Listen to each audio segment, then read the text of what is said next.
So what's up, Headspacers? VJ, the brother from the ancient mother, and you know what? I'm in this room, in this particular space. It's review time, where we profile some of the most interesting and profoundly and acutely powerful projects being dropped by African rap artists in the general broad culture of hip-hop in the continent. Now, rap music is amazing for a lot of different reasons, but fundamentally the art of rap is captivating because it's a way that language broadens itself. It's a way that the ways that people speak, their vernaculars, their slang, their atmosphere of people's experiences is distilled in rap music, and it virtually goes global. Rap music is arguably single-handedly responsible for half of the trendy terms being used today in the jargon of modern day online and real life pop culture. From capping to ride or die, you name it. The African American experience, the diaspora, the general African experience have distilled their ways of living and speaking through rap for so long and so fundamentally that it's become the language of the listeners. And therefore, where I'm going with this is great rappers are not only great because they find ways to translate their experiences in ways that are fundamentally human. They're great because they're able to bridge language beyond the typical tropes that it's usually stuck in. Because the thing about speaking is that it happens collectively in the context of a public discourse. The words we tend to use are the words that are part of a larger collective interaction we have with people around us, which then forms the general consensus of language that is recognizable to most. And hip-hop is not exempt from this. Rap is not exempt from this. Matter of fact, it highly utilizes this, because the way in which rappers can be heard is by tapping into the broadest language. And they do this by listening to how people speak. So, great rappers tap into language and they're able to then use slang, jargon, buzzwords of the times to then broaden the capacity of what those words mean and introduce new words into the lexicon. Rappers have been fundamentally responsible for shaping the modern day dictionary of pop culture. A large majority of the words we use today came from rappers. And I am premising this way because I'm going to a rap act who speaks in this vein. Trusted SLK, hailing from Cape Town, somebody who's been at it for more than a minute. We're talking approximately more than a decade. She has rapped with the best, alongside the best, proven herself to the best, and has donned South African hip-hop in ways that have gotten her in front of the screen, but also in stages that have moved from PTA to Johannesburg to her hometown. So in a nutshell, I'm trying to give you the impression that this ain't no newcomer. And because this ain't no newcomer, this is somebody whose proficiency on the mic is, if not impressive, exceptional. Her latest project, A Meaningful Hustle, I love the title, and I'll go into that a little later, is a current exhibition of where she is at in life as a person, as a woman, as an MC, as somebody who's recently garnered notable accolades, like we're talking being the 2020 winner for that competition ran by that sneaker brand, to also being profiled as part of that huge South African award ceremony which focuses on hip-hop in the category of the female aspect. Now, when you have caught those kind of names, the commercial value of the artist tends to increase because now the name is becoming familiar, the face is becoming familiar, and I think this project is her way of kind of navigating through that, showing us who she is in spite of that, through all of that, and the ultimate essence of why she raps and where she's aiming to go for it. Hence, Meaningful Hustle profiles primarily her love of hip-hop, her love of the art form of rap, and how through everything she is deliberate in always doing things with meaning.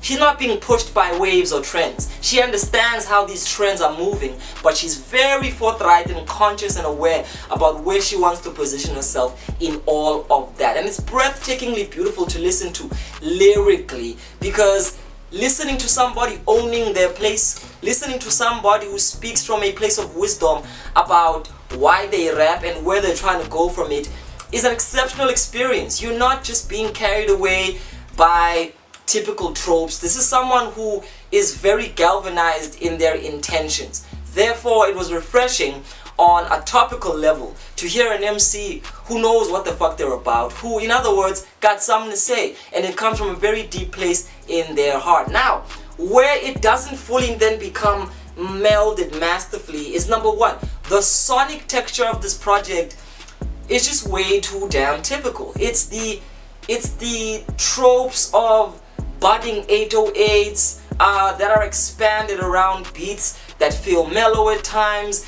It's that formula of when producers sit around and they say, okay, we want an album that wants to leap into the bounds of what trap is doing sonically, but still stays true to the core of that boom bap instinct. And I could feel the conversation resonating amongst SLK and the people she worked with in what she wanted to sculpt here.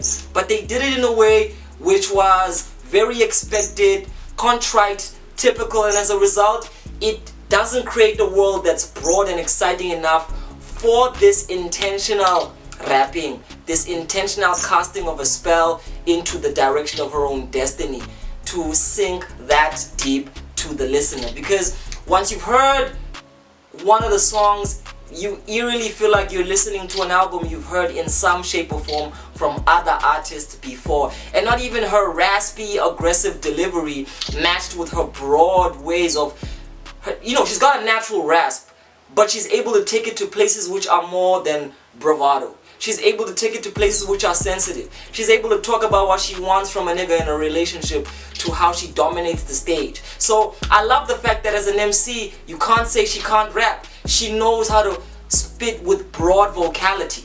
She knows how to channel the emotional range needed for every song. And yet, I was still left with this lingering thing that I couldn't explain at first as I began to listen to the lyrical delivery and how it just felt short of something, some oomph, that thing. And I found it. Let's go back. Rappers access public engagement. They use language and the collective imagination of people to use words that everybody is familiar with. But what they do is they tweak these words in ways that are innovative. And this is where it is. Trusted SLK speaks in a language so trusted that it just becomes too banal. She speaks in platitudes, and what that means is she speaks in phrases that are so commonly heard that the way she explains her life and her ambition doesn't quite feel intimately personal and innovatively contrived, because it feels like somebody who's writing sentences from a popular imagination. So she's accessing a language that is common, but it's not coming across in ways that are deeply intimate enough for the listener to just feel they're listening to something beyond the typical. And this is the interesting thing that we don't often register, especially as listeners. You hear the rap, you're inspired by it, but on a linguistic level you don't necessarily know why. And people like myself, whose job it is and whose passion it is to dissect the elements that make rap work well, are here to actually reveal those tricks. Great rappers, think about it. Any great rapper you know does not only utilize the collective imagination, they bridge it far further than it's gone.